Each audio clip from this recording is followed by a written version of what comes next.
So about 3 years ago, I was way back there, well, kind of more in that direction, pretty much straight west of here. And I was riding on level ground on my quad. A quad very similar to that, but not that one. And all of a sudden, my quad flipped over with me on it. And my leg got stuck underneath the footwell. This bar right here was pivoting right on top of my ankle. That part right there. And I was in quite a bit of pain. And I tried to kick the quad off of me, but just the way things were, it was causing more pressure and more pain. So I had gas leaking out of my tank, so I shut the bike off, and I was kind of worried because, the hot exhaust could have ignited the gas, because it was, the other side of the quad, so it is possible, that it could have ignited.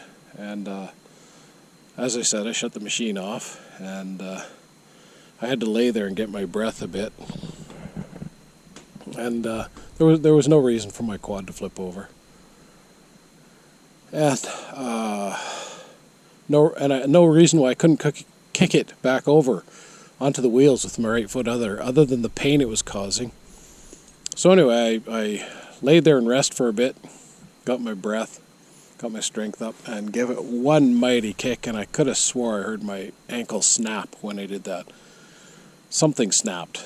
And there was no sticks nearby, and the way my ankle felt, I kind of knew I was in trouble. Anyway, I managed to get my foot out from under the quad, but the damn quad rolled back again, and for no reason. There was nothing holding it from rolling back onto its wheels. This was the bizarre part.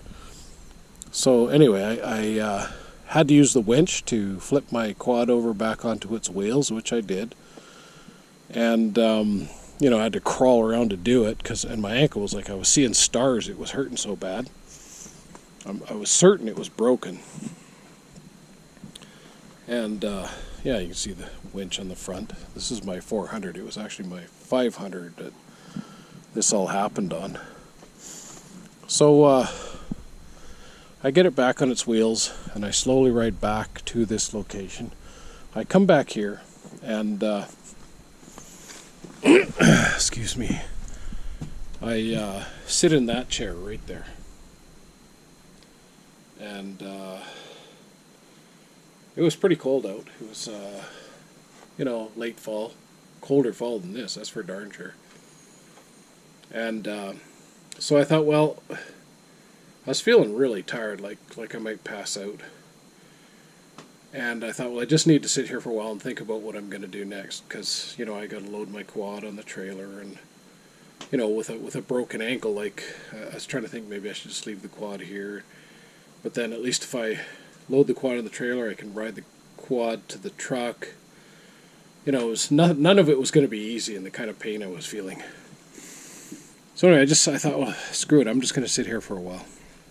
I thought, but before I pass out, because I thought I was going into shock, actually, I threw that log right there into the wood stove. And I put a bunch of litter. You can see the bark, branches, whatnot. That's litter from getting firewood in my quad trailer. I threw that behind it, poured some solvent on it, which I use for fire starter out here because it works really good. I lit it up, and so then I started hearing voices, and the voices were coming from right here, no further away than that pile of debris over there. That's an old structure, like an outhouse or chicken house or something that caved in long, long ago. Anyways, I could hear voices. 3 male, 1 female. They weren't speaking English. It was that weird Japanese chatter that people have reported hearing. That's exactly what I was hearing. And they were laughing their asses off. and I really got a strong impression they were laughing at me. So I balled up a lot of pain and emotion and sent it to them. Called them a bunch of mean sons of bitches for what they did, because I knew damn well it was them that flipped my quad. They thought they were fucking hilarious. And, you know, I've tried to be respectful of them, but, you know, like after that, I was thinking like, you know, you better fucking hope I don't see you if I'm carrying a high-power rifle, because, I mean, I don't want to shoot them. They look like people to me, but they should leave me the fuck alone. They should not mess around with me on that level. You know, like, wrong guy to piss off. And so anyway, I passed out. I passed out. I fell asleep in that chair.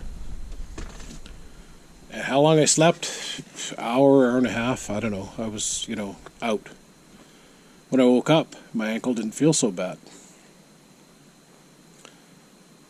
I tried to put some weight on it, and I could, which was really surprising to me, because before I had the nap, there was no way I could put weight on it.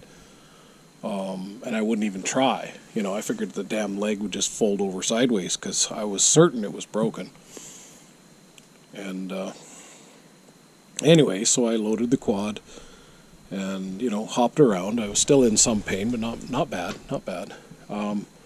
Not like I was. And when I got home, it was still kind of sore. I was limping around, but there was only a slight mark there, which, I mean, given what had happened, I couldn't believe the whole leg wasn't black and blue. Like, that was some serious friggin' trauma, you know. That quad weighs in excess of 750 pounds, you know, with all the crap I had strapped on the racks and everything. And so I go to sleep that night. Next morning I woke up, my ankle is fine. There's not even a mark there. You know, this is not possible. And so, and then I started thinking back. I don't know why, but I started lamenting throwing that log into the fire, because you can see that log is perfectly cut. Absolutely perfect. If you put a level on that, the floor of this cabin's level, the top of that log is also level. Like, it's remarkable to cut a log that square.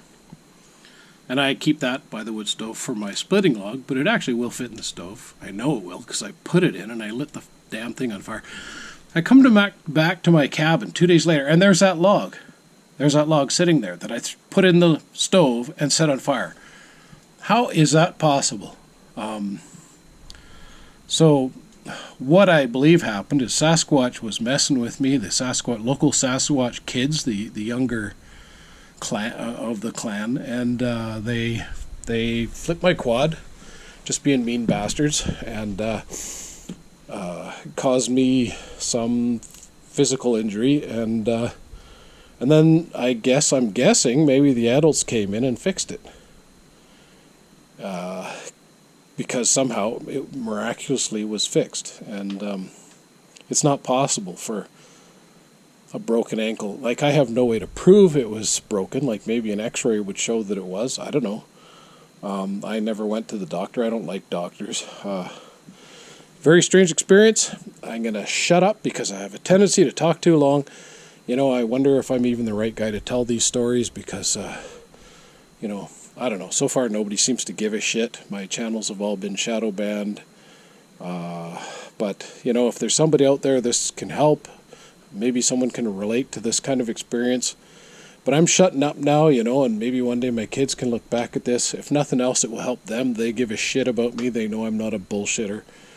And anyways, have a good day.